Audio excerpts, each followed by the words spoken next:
એક બાજુ ભાજપે સદસ્યતા અભિયાન શરૂ કર્યું તો બીજી બાજુ તેમની જ પાર્ટીમાં ઉકળતા ચરુ જેવી સ્થિતિ જોવા મળી।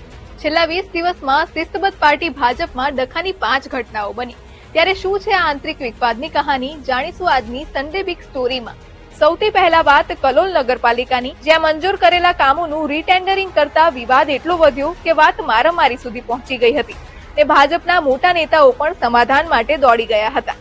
ગાંધીનગર જિલ્લા ભાજપ પ્રમુખ અનિલ પટેલ કહે છે કે રજનીભાઈ પટેલ આ ઘટનાક્રમને જાણે છે, તેઓ અમારી બેઠકમાં હાજર રહ્યા હતા। એમણે કહ્યું હતું કે રીટેન્ડર કરવામાં ખોટું શું છે। પાર્ટીના શીર્ષ નેતૃત્વ તરફથી સમાધાનકારી પગલાં લેવાયા અને મધ્યસ્થી કરીને સમાધાન કરાવ્યું છે। હવે વાત હારીજ માર્કેટયાર્ડની, જ્યાં વાઘજી ચૌધરી બળવો કરીને ફરી ચેરમેન બની ગયા। આ મુદ્દે વાઘજી ચૌધરી કહે છે કે રાતોરાત મેન્ડેટ બદલાઈ જતા મારા સમર્થકોમાં રોષ હતો।